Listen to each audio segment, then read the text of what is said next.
Vijayanagara channel ವೀಕ್ಷಕರಿಗೆ ನಮಸ್ಕಾರ. ವಿಜಯನಗರ ವಾರ್ತೆಗಳಿಗೆ ಸ್ವಾಗತ. ಮುಖ್ಯಾಂಶಗಳು.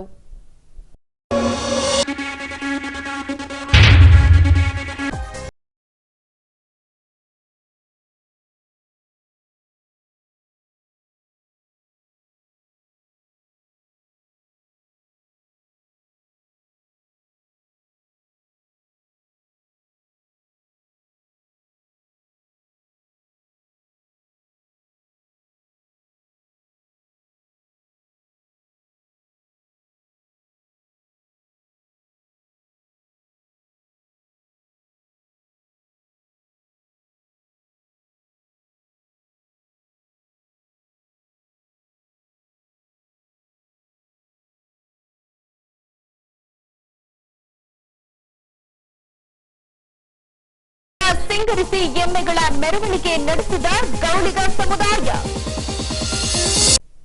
ಈಗ ವಾರ್ತೆಗಳ ವಿವರ. ಸಾರಿಗೆ ವ್ಯವಸ್ಥೆಯಲ್ಲಿ ಕೆಲ ಸುಧಾರಣೆಗಳನ್ನು ತರುವ ನಿಟ್ಟಿನಲ್ಲಿ ಕೇಂದ್ರ ಸರ್ಕಾರದಿಂದ ಕೆಲ ನಿಯಮಗಳನ್ನು ಜಾರಿಗೆ ತಂದಿದೆ. ಕೇಂದ್ರ ಸರ್ಕಾರದ ಸಾರಿಗೆಯ ಹೊಸ ನಿಯಮಗಳು ವಾಹನ ಚಾಲಕ ಹಾಗೂ ಮಾಲೀಕರಿಗೆ ಮಾರಕವಾಗುತ್ತಿದೆ. ಹಾಗಾಗಿ ಹೊಸ ನೀತಿಗಳನ್ನು ಹಿಂಪಡೆಯಬೇಕೆಂದು ಸಾರಿಗೆ ಕಾರ್ಮಿಕರ ಸಂಘಟಕರು ಕೇಂದ್ರ ಸರ್ಕಾರಕ್ಕೆ ಆಗ್ರಹಿಸಿದ್ದಾರೆ. ಹೀಗೆ ಈ ಅಂಶಕ್ಕೆ ಸಂಬಂಧಿಸಿದಂತೆ ವಿಜಯನಗರ ಜಿಲ್ಲಾ ಸಾರಿಗೆ ಕಾರ್ಮಿಕರ ಸಂಘಗಳ ಒಕ್ಕೂಟವು ಸಾರಿಗೆ ಇಲಾಖೆಯಲ್ಲಿ ಜಾರಿಗೆ ತಂದಿರುವ ಹೊಸ ನಿಯಮಗಳನ್ನು ವಿರೋಧಿಸಿ ಡಾ ಪುನೀತ್ ರಾಜ್ಕುಮಾರ್ ಜಿಲ್ಲಾ ಕ್ರೀಡಾಂಗಣದಿಂದ ಆರ್ಟಿಒ ಕಚೇರಿಯವರೆಗೆ ಬೃಹತ್ ಪ್ರತಿಭಟನಾ ರ್ಯಾಲಿ ನಡೆಸಿದರು.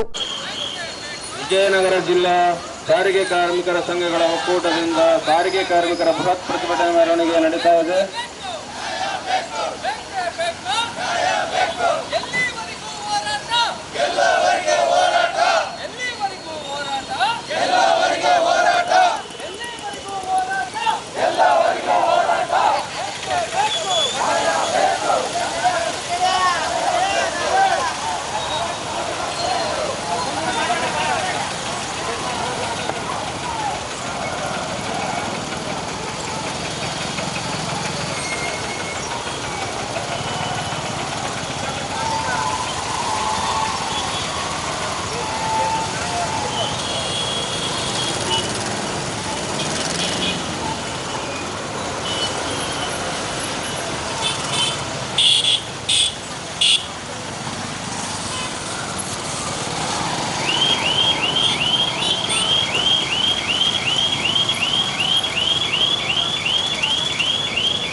ಮ್ಯಾಕ್ಸಿ ಕ್ಯಾಬ್, ಆಂಬ್ಯುಲೆನ್ಸ್ ಹಾಗೂ ಶಾಲಾ ವಾಹನಗಳಿಗೆ ಜಿಪಿಎಸ್ ಪ್ಯಾನಿಕ್ ಬಟನ್ ಕಡ್ಡಾಯ ಆದೇಶವನ್ನ ಹಿಂಪಡೆಯಬೇಕು. ದ್ವಿಚಕ್ರ ವಾಹನಗಳನ್ನ ಸಾರಿಗೆ ವಿಭಾಗಕ್ಕೆ ತರಬಾರದು. ಗುಲ್ಬರ್ಗಾಕ್ಕೆ ತೆರಳಿ ಲೈಸೆನ್ಸ್ ತರುವುದನ್ನ ನಿಲ್ಲಿಸಬೇಕು. ಸಾರಿಗೆ ವಾಹನಗಳ ತೆರಿಗೆಯನ್ನ ಕಡಿಮೆ ಮಾಡಬೇಕು. ಸಾರಿಗೆ ವಾಹನಗಳಿಗೆ ಹಳೆ ಪದ್ಧತಿಯಲ್ಲೇ ಆಲ್ ಇಂಡಿಯಾ ಪರ್ಮಿಟ್ಗಳನ್ನ ನೀಡಬೇಕೆಂದು ಆರ್ಟಿಒ ಅಧಿಕಾರಿಗಳ ದ್ವಾರ ಕೇಂದ್ರ ಹಾಗೂ ರಾಜ್ಯ ಸರ್ಕಾರಕ್ಕೆ ಮನವಿ ಮೂಲಕ ಆಗ್ರಹಿಸಲಾಗಿದೆ. ವಿಜಯನಗರ ಜಿಲ್ಲೆ ವ್ಯಾಪ್ತಿಯಲ್ಲಿರ್ತಕ್ಕಂಥ ಎಲ್ಲ ಸಾರಿಗೆ ಕಾರ್ಮಿಕರ ಸಂಘಟನೆಗಳ ನೇತೃತ್ವದಲ್ಲಿ ಇವತ್ತು ನವೆಂಬರ್ 15ನೇ ತಾರೀಕು ಹೊಸಪೇಟೆಯಲ್ಲಿ ಐತಿಹಾಸಿಕ ಹೋರಾಟವನ್ನು ಇವತ್ತು ಹಮ್ಮಿಕೊಂಡಿರ್ತಕ್ಕಂಥದ್ದು. ವಿಚಾರ ಏನಪ್ಪ ಅಂತಂದರೆ, ಇವತ್ತೇನು ಕರ್ನಾಟಕ ರಾಜ್ಯ ಸರ್ಕಾರ ಕೇಂದ್ರ ಸರ್ಕಾರದ ಮೋಟರ್ ವಾಹನ ತಿದ್ದುಪಡಿ ಕಾಯ್ದೆ 2019 ಇಂಪ್ಲಿಮೆಂಟ್ ಮಾಡೋ ಹೆಸರಿನಲ್ಲಿ GPS ಮತ್ತು ಪ್ಯಾನಿಕ್ ಬಟನನ್ನು ಅಕ್ಟೋಬರ್ ತಿಂಗಳಿಂದ ಜಾರಿ ಮಾಡಿದರು. ಆದರೆ ಜಾರಿ ಮಾಡಿದ ಕೇವಲ 15 ದಿನ 20 ದಿನದಲ್ಲಿ ಖಾಸಗಿ ಬಸ್ ಮಾಲೀಕರ ಒತ್ತಡಕ್ಕೆ ಮಣಿದು ರಾಜ್ಯ ಸರ್ಕಾರದ ಸಾರಿಗೆ ಇಲಾಖೆ ಖಾಸಗಿ ಬಸ್ಗಳಿಗೆ GPS ಪ್ಯಾನಿಕ್ ಬಟನ್ ಅವಶ್ಯಕತೆ ಇಲ್ಲ ಅಂತ ಹೇಳ್ತಕ್ಕಂಥದ್ದು ಮತ್ತು ನಮ್ಮ ಸರ್ಕಾರದ ಸ್ವಾಮ್ಯದ ಒಂದು KSRTC ಬಸ್ಗಳಿಗೆ ಅವಶ್ಯಕತೆ ಇಲ್ಲ ಮತ್ತು ನ್ಯಾಷನಲ್ ಪರ್ಮಿಟ್ ಹೊಂದಿರತಕ್ಕಂಥ ಲಾರಿಗಳಿಗೆ ಅವಶ್ಯಕತೆ ಇಲ್ಲ ಅಂತ ಹೇಳ್ತಕ್ಕಂಥದ್ದು. ಆದರೆ ಇವತ್ತೇನು ಮಾಡ್ತಾ ಇದೆ, ಮಹಿಳೆ ಮತ್ತು ಮಕ್ಕಳ ಸುರಕ್ಷತೆ ಹಿತದೃಷ್ಟಿಯಿಂದ ಅಂತೇಳಿ ಇವತ್ತು ಈ GPS ಪ್ಯಾನಿಕ್ ಬಟನ್ ಇರ್ತಕ್ಕಂಥ ಸಂದರ್ಭದಲ್ಲಿ ಕೇವಲ ಟ್ಯಾಕ್ಸಿ, ಮ್ಯಾಕ್ಸಿ ಕ್ಯಾಬು, ಆಂಬ್ಯುಲೆನ್ಸ್ ಮತ್ತು ಶಾಲಾ ವಾಹನಗಳಿಗೆ ಮಾತ್ರ ಇವತ್ತು GPS ಪ್ಯಾನಿಕ್ ಬಟನ್ ಅಂತ ಹೇಳ್ತಕ್ಕಂಥದ್ದು ಇದು ಸರಿಯಾದಂಥ ಕ್ರಮವಲ್ಲ. ಸುರಕ್ಷತೆ ಅಂತಂದಾಗ ಅದು ಎಲ್ಲ ವಾಹನಗಳಲ್ಲಿ ಕೂಡ ಸುರಕ್ಷತೆ ಕಾಪಾಡೋಂಥ ದೃಷ್ಟಿಯಲ್ಲಿ ಇರಬೇಕು ಅಂತೇಳಿ ಒತ್ತಾಯ ಮಾಡ್ತಾ ಇದ್ದೀವಿ. ಜೊತೆಗೆ ಈಗಾಗಲೇ ಸರ್ಕಾರ ERSS ಹೆಸರು ಮೇಲೆ 112 ಇವತ್ತಾಲೆ ರಾಜ್ಯದಲ್ಲಿ ಕೆಲಸ ಮಾಡ್ತಾ ಇದೆ, ಇಡೀ ದೇಶದಲ್ಲಿ ಕೆಲಸ ಮಾಡ್ತಾ ಇದೆ. ಯಾವುದೇ ರಾಜ್ಯದಲ್ಲಿ ಇವತ್ತು ಇಂಪ್ಲಿಮೆಂಟ್ ಮಾಡಲಾರ್ದಂಥ ಕಾನೂನನ್ನು ನಮ್ಮ ರಾಜ್ಯದಲ್ಲಿ ಇಂಪ್ಲಿಮೆಂಟ್ ಮಾಡ್ತಾ ಇದ್ದಾರೆ ಅಂದರೆ ಇಲ್ಲೇನೋ ಅಡ್ಜಸ್ಟ್ಮೆಂಟ್ ಆಗಿದೆ ಅಂತೇಳಿ ಇವತ್ತು ನಾವು ಆರೋಪವನ್ನು ಮಾಡ್ತಾ ಇದ್ದೀವಿ. ಈಗಾಗಲೇ ಡೆಲ್ಲಿಯಲ್ಲಿರ್ತಕ್ಕಂಥ ಸರ್ಕಾರ ಇದೇ GPS ಪ್ಯಾನಿಕ್ ಬಟನ್ ಮಾಡೋಂಥ ಸಂದರ್ಭದಲ್ಲಿ 1200 ಕೋಟಿ ರೂಪಾಯಿ ಹಗರಣ ಆಗಿದೆ ಅಂತೇಳಿ ಹಿಂದಲ್ಲಿ ಹೋರಾಟವನ್ನು ಮಾಡಿದಂಥ ನಮ್ಮ ಸಂಘಟನೆ ಇತಿಹಾಸ ಇದೆ. ಅಂಥ ಸಂದರ್ಭದಲ್ಲಿ ಹೊಸಪೇಟೆಯಲ್ಲಿ ಕೂಡ ಇವತ್ತೇನು ಇದನ್ನು ಇಂಪ್ಲಿಮೆಂಟ್ ಮಾಡಲಿಕ್ಕೆ ಇವತ್ತು ಕೇಂದ್ರ ಸರ್ಕಾರ ರಾಜ್ಯ ಸರ್ಕಾರ ಇಡೀ ರಾಜ್ಯದಲ್ಲಿ ಇಂಪ್ಲಿಮೆಂಟ್ ಮಾಡಲಿಕ್ಕೆ ಮುಂದಾಗ್ತಾ ಇದೆ. ಇವತ್ತು ನಾವು ಒತ್ತಾಯ ಮಾಡ್ತಾ ಇದ್ದೀವಿ, GPS ಪ್ಯಾನಿಕ್ ಬಟನ್ನು ನಿಮಗೇನಾದರೂ ಪರ್ಸನಲ್ ಇಂಟ್ರೆಸ್ಟ್ ಇದೆ, ಬೇರೆ ಏನಾದರೂ ಕೆಲಸ ಮಾಡಿ ಸ್ವಾಮಿ, ಆದರೆ ಗುಬ್ಬಿ ಮೇಲೆ ಬ್ರಹ್ಮಾಸ್ತ್ರ ಉಡ್ತಕ್ಕಂಥ ಕೆಲಸ ನೀವು ಮಾಡಬೇಡ್ರಿ ಅಂತೇಳಿ ಒತ್ತಾಯ ಮಾಡ್ತಾ ಇದ್ವಿ.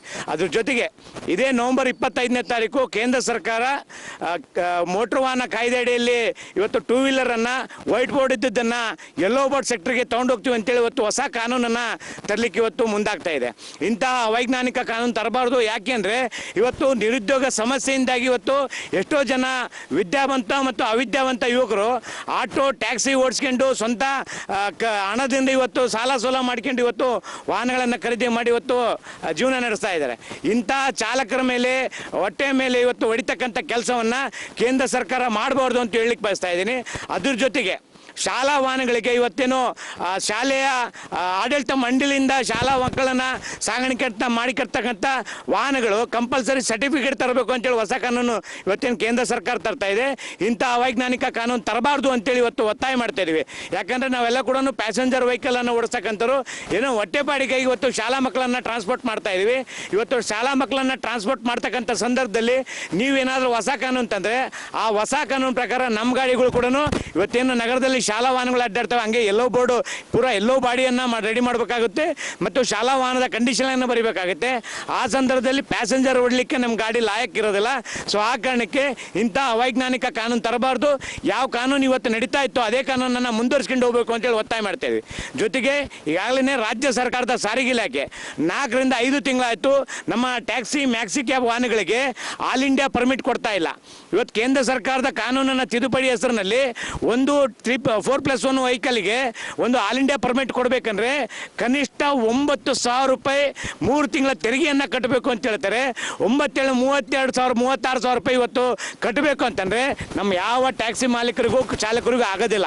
ಸೊ ಈ ರೀತಿ ದುಬಾರ ಟ್ಯಾಕ್ಸನ್ನು ಕಟ್ಸ್ಕೊಂಡು ನೀವೇನಾದರೂ ಆಲ್ ಇಂಡಿಯಾ ಪರ್ಮಿಟ್ ಕೊಟ್ಟರು ಕೂಡ ಪಕ್ಕದ ತಮಿಳುನಾಡು, ಪಕ್ಕದ ಕೇರಳ, ಆಂಧ್ರ ಮತ್ತು ತೆಲಂಗಾಣ ಈ ರಾಜ್ಯಗಳು ನೀವು ನಮ್ಮ ರಾಜ್ಯದ ಟ್ಯಾಕ್ಸ್ ಕಟ್ಟೇ ಬರಬೇಕು.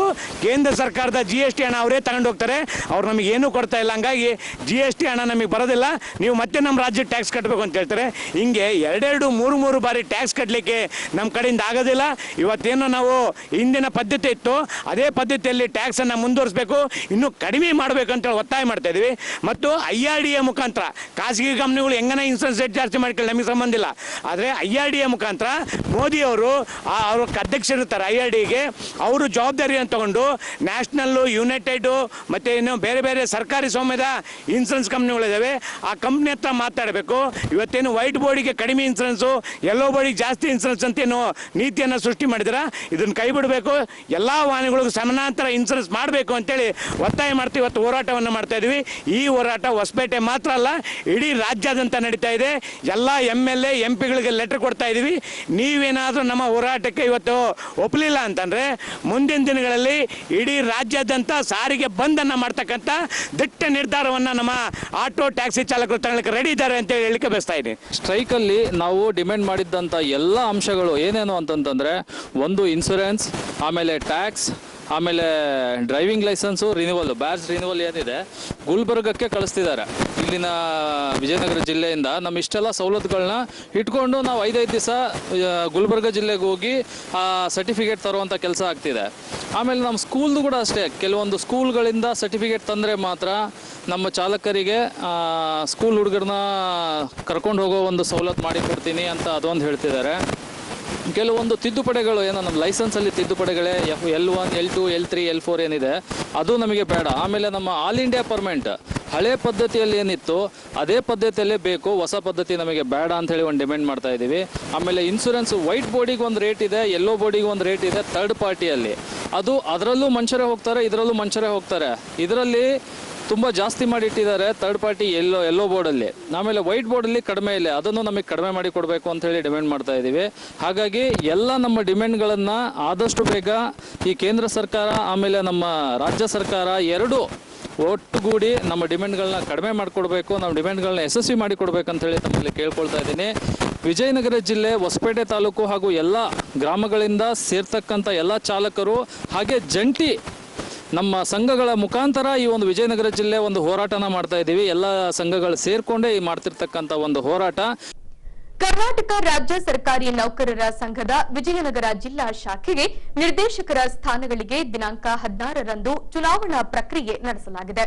17 ಸ್ಥಾನಗಳಿಗೆ 37 ನೌಕರರು ಕಣದಲ್ಲಿ ಸ್ಪರ್ಧಿಸಿದ್ದಾರೆ. ಹೀಗೆ ಈ ವಿಷಯಕ್ಕೆ ಸಂಬಂಧಿಸಿದಂತೆ ದಿನಾಂಕ 16ರಂದು ಬಳ್ಳಾರಿ ರಸ್ತೆಯಲ್ಲಿ ಬರುವ ಸರ್ದಾರ್ ಪಟೇಲ್ ಹೈಸ್ಕೂಲ್ನಲ್ಲಿ ಮತದಾನ ಪ್ರಕ್ರಿಯೆ ನಡೆಸಲಾಗಿದೆ.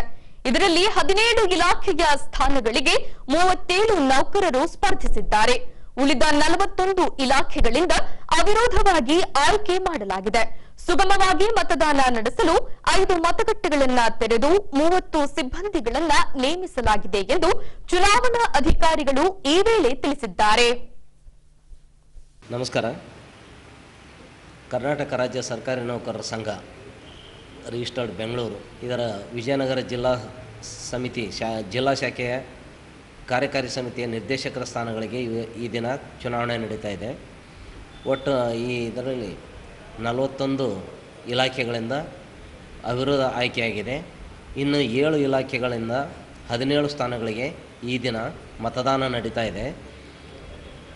ಇದರಲ್ಲಿ ಮುಖ್ಯವಾಗಿ ಕಂದಾಯ ಇಲಾಖೆಯ 3 ಸ್ಥಾನಗಳಿಗೆ 5 ಉಮೇದುವಾರರು ಕಣದಲ್ಲಿದ್ದಾರೆ.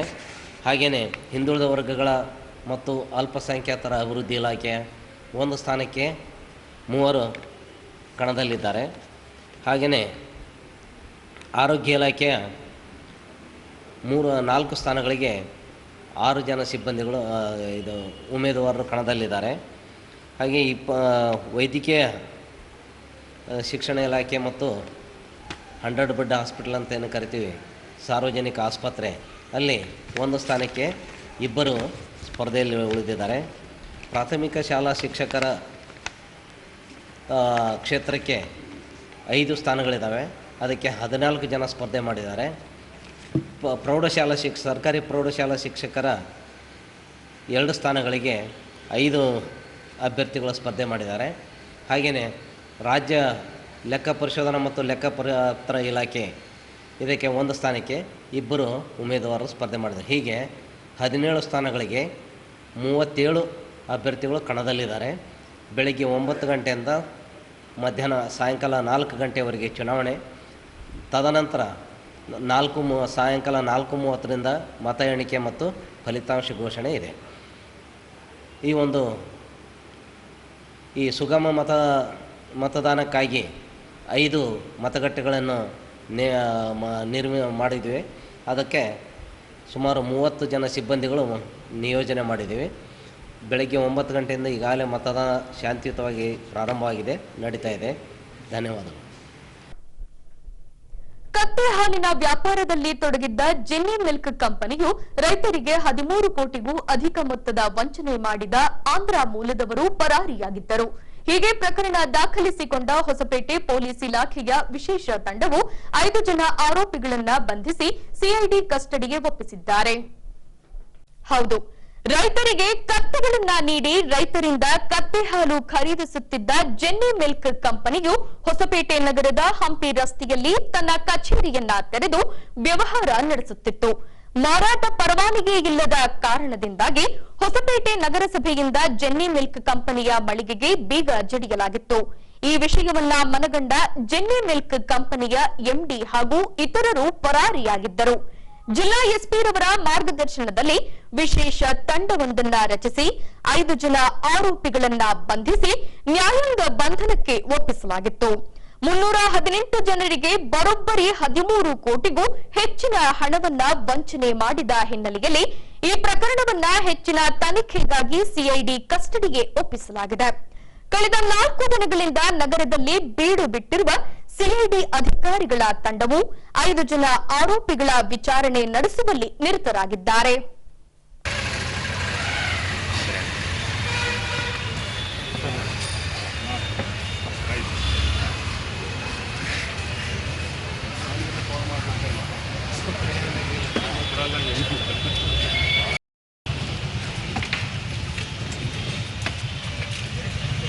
पुलिस स्टेशन कौन पुलिस है?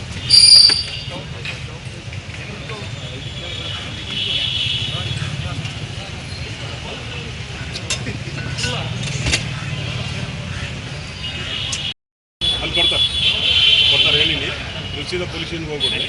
ಅಲ್ಲಿ ರಿಜಿಸ್ಟರ್ ಮಾಡ್ಕೊಂಡು ಮೆಡಿಕಲ್ ಅಲ್ಲಿ ಇಂಟಿಮೇಷನ್ ಕಳಿಸ್ತೀವಿ.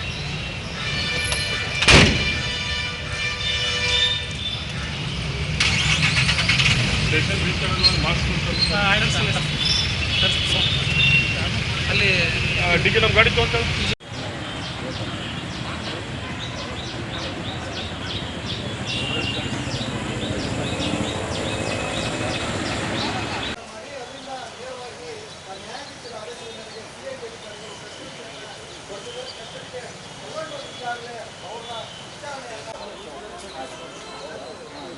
ಸುಮಾರು ನೋಡಿ ಸರ್, ನೀರು ತರ್ತೀನಿ ಎಲ್ಲ ಖಾಲಿ ಮಾಡಿಬಿಟ್ರೆ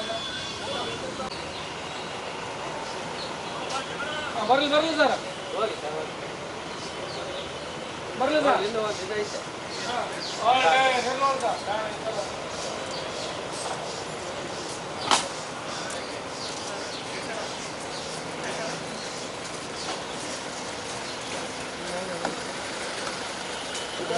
ನಡಿ ಒಬ್ಬೊಬ್ರು ಅವರಿಂದ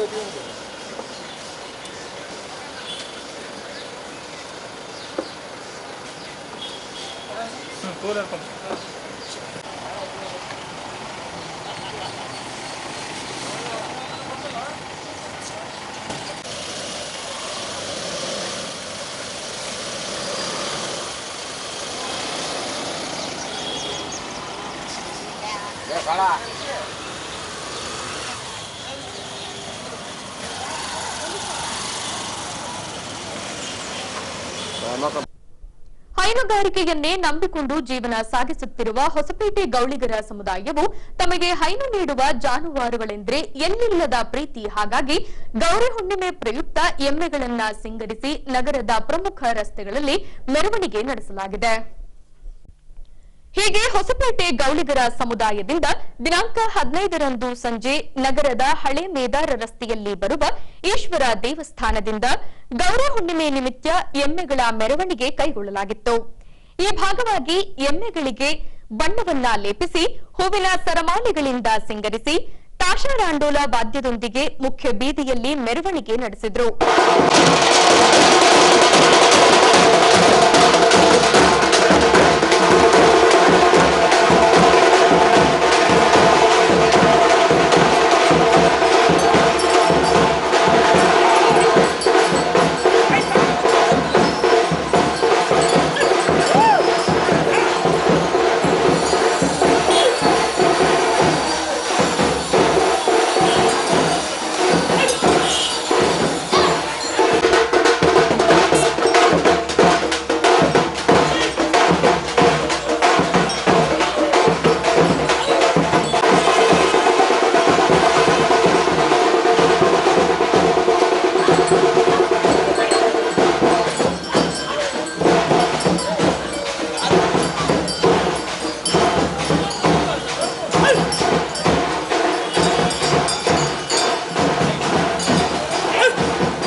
ವರ್ಷದಲ್ಲಿ 2 ಸಾರಿ ಅಂದ್ರೆ ದೀಪಾವಳಿ ಹಾಗೂ ಗೌರಿ ಹುಣ್ಣಿಮೆಯ ದಿನದಂದು ಎಮ್ಮೆಗಳ ಮೆರವಣಿಗೆ ಮಾಡಲಾಗುವುದೆಂದು ಗೌಳಿಗರ ಸಮುದಾಯದ ಮುಖಂಡರು ಈ ವೇಳೆ ತಿಳಿಸಿದ್ದಾರೆ. ನನ್ನ ಹೆಸರು ಗೌಳಿ ಯಲ್ಲಪ್ಪ ಅಂತೇಳಿ. ಇವತ್ತು ಗೌರಿ ಹುಣ್ಣಿಮೆಯ ಪ್ರಯುಕ್ತ ನಾಡ ಜನತೆಗೆ ಗೌರಿ ಹುಣ್ಣಿಮೆಯ ಶುಭಾಶಯಗಳು ಹೇಳುತ್ತಾ, ಈ ವರ್ಷ ನಮ್ಮ ಗುರು ಹಿರಿಯರ ನಮ್ಮ ಸಮಾಜದ ಬಂಧು ಬಾಂಧವರ ಸಮ್ಮುಖದಲ್ಲಿ ಈ ಎಮ್ಮೆಯ ಮೆರವಣಿಗೆಯನ್ನು ಹಮ್ಮಿಕೊಂಡಿರ್ತೇವೆ. ಇವು ಯಾಕಪ್ಪ ಅಂತಂದರೆ ಪ್ರತಿ ವರ್ಷದಂತೆ ಈ ವರ್ಷ ಕೂಡ ಗೌರಿ ಹುಣ್ಣಿಮೆಯ ಪ್ರಯುಕ್ತ ಎಮ್ಮೆ ಮೆರವಣಿಗೆಯನ್ನು ಮಾಡ್ತೇವೆ. ಈ ಒಂದು ಆಚರಣೆಯನ್ನು ಇಡೀ ವರ್ಷವಿಡೀ ನಮ್ಮನ್ನು ಹಾಲು ಕೊಡೋದರ ಮೂಲಕ ನಮ್ಮ ಇಡೀ ಕುಟುಂಬವನ್ನು ಸುಗಮವಾಗಿ ಇಟ್ಟಿರ್ತಕ್ಕಂಥ ನಮ್ಮ ಎಮ್ಮೆಗಳನ್ನು ನಾವೊಂದು ಲಕ್ಷ್ಮಿಯ ರೂಪದಲ್ಲಿ ಇವತ್ತು ಕಾಣ್ತೇವೆ. ಯಾಕಂತಂದರೆ ಇಡೀ ಕುಟುಂಬನೇ ನಮ್ಮ ಹೈನುಗಾರಿಕೆಯಲ್ಲಿ ತೊಡಗಿಸ್ಕೊಂಡು ಬಂದಿರ್ತೇವೆ. ಹಾಗಾಗಿ ವರ್ಷಕ್ಕೊಂದು ದಿವಸ ನಾವು ಏನೇ ಕೆಲಸ ಇದ್ದರೂ ಕೂಡ ಇವತ್ತಿನ ದಿವಸ ನಮ್ಮ ಇಡೀ ಕುಟುಂಬದವರು ಮತ್ತು ಸಮಾಜದ ಬಾಂಧವರು, ಹಿರಿಯರು ಮತ್ತು ಅಕ್ಕ ತಂಗಿಯರು ಎಲ್ಲರೂ ಸೇರಿ ಈ ಎಮ್ಮೆ ಮೆರವಣಿಗೆಯಲ್ಲಿ ಪಾಲ್ಗೊಂಡು ಅತಿ ವಿಜೃಂಭಣೆಯಿಂದ ಭಾಳ ಸಂಭ್ರಮದಿಂದ ಆಚರಣೆ ಮಾಡ್ತೇವೆ. ಯಾಕಂದರೆ ಇದು ನಮ್ಮ ಮಕ್ಕಳನ್ನು ಯಾವ ಥರ ನಾವು ನೋಡ್ಕೊಳ್ತೇವೆ, ಒಂದು ಸ್ವಲ್ಪ ಜ್ವರ ಬಂದರೂ ಸಹ ನಾವು ಜಲ್ದಿ ಆಸ್ಪತ್ರೆಗೆ ಕರ್ಕೊಂಡೋಗಿ ಯಾವ ರೀತಿ ನಾವು ಪಾಲನೆ ಮಾಡ್ತೇವೆ, ಅವು ಕೂಡ ನಮ್ಮನ್ನು ಅದೇ ಥರನೇ ಪಾಲನೆ ಮಾಡಿರ್ತವೆ. ಹಾಗಾಗಿ ಅವು ಕೂಡ ನಮ್ಮ ಕುಟುಂಬದಲ್ಲಿ ಅವು ಒಂದು ನಮ್ಮ ಸದಸ್ಯರು ಅನ್ನೋ ಒಂದು ರೂಪದಲ್ಲಿ ಈ ಒಂದು ವಿಜೃಂಭಣೆಯ ಹಬ್ಬವನ್ನು ಆಚರಣೆ ಮಾಡೋದ್ರ ಮೂಲಕ ಮತ್ತೊಮ್ಮೆ ನಾಡಿನ ಜನತೆಗೆ ಗೌರಿ ಹುಣ್ಣಿಮೆಯ ಪ್ರಯುಕ್ತ ಶುಭಾಶಯ ತಿಳಿಸುತ್ತಾ, ಇವತ್ತೇನು ನಮ್ಮ ಗೌರಿ ಹುಣ್ಣಿಮೆಯಲ್ಲಿ ಎಮ್ಮೆಗಳ ಮೆರವಣಿಗೆಯಲ್ಲಿ ಪಾಲ್ಗೊಂಡಿರ್ತಕ್ಕಂಥ ಎಲ್ಲ ನಮ್ಮ ಸಮಾಜದ ಅಕ್ಕ ತಂಗಿಯರು, ಅಣ್ಣ ತಮ್ಮಂದಿರು ಹಾಗೂ ಹಿರಿಯರು, ಯುವಕರು ಪಾಲ್ಗೊಂಡಿದ್ದಕ್ಕಾಗಿ ಮತ್ತೊಮ್ಮೆ ನಮ್ಮ ಸಮಾಜದ ವತಿಯಿಂದ ಧನ್ಯವಾದಗಳನ್ನು ಹೇಳ್ತೇನೆ. ಜೈ ಹಿಂದ್, ಜೈ ಕರ್ನಾಟಕ. ಎಲ್ಲರಿಗೂ ಗೌರಿ ಹುಣ್ಣಿಮೆ ಹಬ್ಬದ ಶುಭಾಶಯಗಳು. ಪ್ರತಿ ವರ್ಷದಂತೆ ಈ ವರ್ಷವೂ ಸಹ ನಾವು ಗೌರಿ ಹುಣ್ಣಿಮೆಯ ದಿವಸ ಎಮ್ಮೆಗಳ ಮೆರವಣಿಗೆ ಮಾಡ್ತಾ ಇದ್ದೀವಿ. ನಾವು ಪ್ರತಿ ವರ್ಷದಲ್ಲಿ 2 ಸಲ ಎಮ್ಮೆಗಳ ಮೆರವಣಿಗೆ ಮಾಡ್ತಾ ಇದ್ದೀವಿ. ಒಂದು ದೀಪಾವಳಿ ಪಾಠದಲ್ಲಿ ಮಾಡ್ತೀವಿ, ಒಂದು ಗೌರಿ ಹುಣ್ಣಿಮೆಯ ದಿನ ಮಾಡ್ತೀವಿ. ದೀಪಾವಳಿ ಮತ್ತು ಗೌರಿ ಹುಣ್ಣಿಮೆ ನಮ್ಮ ಗೌಳಿ ಸಮಾಜಕ್ಕೆ ಯಾಕೆ ಆಯ್ಕೆ ಮಾಡ್ಕೊಂಡಿವಿ ಅಂದರೆ, ಪಾಂಡವರು ವನವಾಸಕ್ಕೆ ಹೋದಾಗ ಗೌಳಿಗರಿಗೆ ರಕ್ಷಣೆ ಕೊಟ್ಟಿದ್ದರು ನಮ್ಮ ಸಮಾಜದವರಿಗೆ. ಹಾಗಾಗಿ ನಾವು ದೀಪಾವಳಿ ಪಾಡ್ಯ ದಿನ ನಾವು ಎಮ್ಮೆ ಮೆರವಣಿಗೆ ಮಾಡ್ತೀವಿ. ಹಾಗೆ ಗೌರಿ ಹುಣ್ಣಿಮೆ ದಿವಸನೂ ನಾವು ಎಮ್ಮೆ ಮೆರವಣಿಗೆ ಮಾಡ್ತೀವಿ. ಯಾಕಂತ ಹೇಳಿದ್ರೆ ಮನೆಯಿಂದ ನಾವು ಕೊಟ್ಟಿದಂಥ ಹೆಣ್ಣು ಗೌರಿ ಹುಣ್ಣಿಮೆಗೆ ಮನೆಗೆ ಕರ್ಕೊಂಬಂದಿರ್ತೀವಿ. ಗೌರಿ ಹುಣ್ಣಿಮೆಗೆ ಮನೆ ಕರ್ಕೊಂಬಂದಾಗ ಗೌರಿ ಹಬ್ಬದ ನಿಮಿತ್ತ ಸಕ್ಕಾಟಿ ಬೆಳಗೋದ್ರ ಮೂಲಕ ಎಮ್ಮೆಗಳು ಕೂಡ ನಮಗೆ ಇಡೀ ವರ್ಷ ಹಾಲನ್ನು ನಮಗೆ ಕೊಟ್ಟಿರ್ತವೆ. ಹಾಲನ್ನು ಕೊಟ್ಟಿರೋದ್ರಿಂದ ಅವಕ್ಕೆ ನಾವು ಮನೋರಂಜನೆ ಮಾಡಿಸ್ಬೇಕು, ಒಂದು ಮನೆಯಲ್ಲಿ ಖುಷಿಯಿಂದ ಇರಬೇಕು ಎಂಬ ಕಾರಣಕ್ಕಾಗಿ ನಾವು ಈ ದಿನ ನಮ್ಮ ಗೌರಿ ಹುಣ್ಣಿಮೆ ದಿವಸ ಕೂಡ ನಾವು ಎಮ್ಮೆಗಳ ಮೆರವಣಿಗೆ ಮಾಡ್ತಾ ಇದ್ದೀವಿ. ಜೈ ಹಿಂದ್, ಜೈ ಕರ್ನಾಟಕ. ಈಗ ಪೊಲೀಸ್ ಪ್ರಕಟಣೆ. ಎಷ್ಟೇ ಹಳೆಯ ಬಂಗಾರವಿರ್ಲಿ, ಪಾಲಿಶ್ ಮಾಡಿದ ಮೇಲೆ ಹೊಸದೇ ರೀತಿಯಲ್ಲಿ ಕಾಣ್ತದೆ ತಾಯಿ, ನೋಡಿ.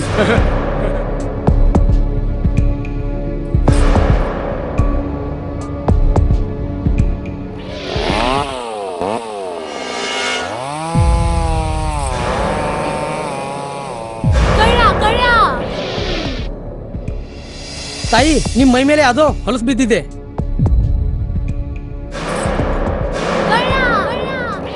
ಇಲ್ಲಿ ತಾಯಿ, ನಾನು ಪೊಲೀಸ್. ಅಲ್ಲಿ ಮುಂದೆ ದಾರಿಲಿ ದೊಡ್ಡ ಗಲಾಟೆ ಆಗಿದೆ, ಮತ್ ನೀವು ಇಷ್ಟೆಲ್ಲ ಒಡವೆ ಹಾಕೊಂಡು ತಿರುಗಾಡ್ತಾ ಇದ್ದೀರಾ. ಈ ಒಡವೆಗಳನ್ನ ಈ ವಸ್ತ್ರದಲ್ಲಿ ಕಟ್ಟಿ ಪರ್ಸ್ನಲ್ಲಿ ಇಡಿ. ಹಾಕಿ ಪರ್ಸ್ನಲ್ಲಿ ಇಡೋಣ. ಅಲ್ಲೇ ಮುಂದ್ಗಡೆ ಆಗಿದೆ. ಇದು ತಗೊಳ್ಳಿ ತಾಯಿ, ನಾನು ಬರ್ತೀನಿ. ಈ ಕಡೆಯಿಂದ ಹೋಗಿ.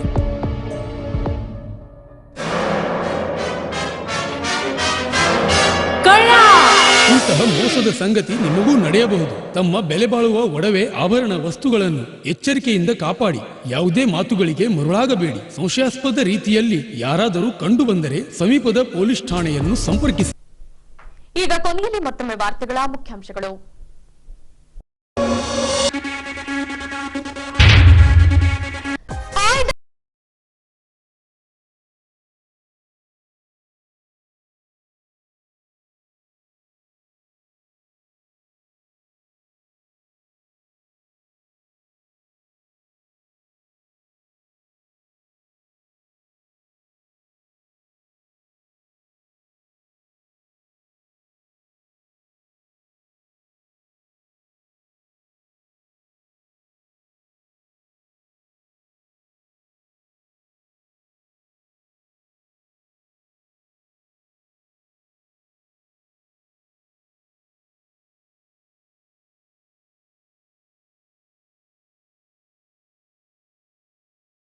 ಸಿಂಗರಿಸಿ ಎಮ್ಮೆಗಳ ಮೆರವಣಿಗೆ ನಡೆಸಿದ ಗೌಳಿಗ ಸಮುದಾಯ.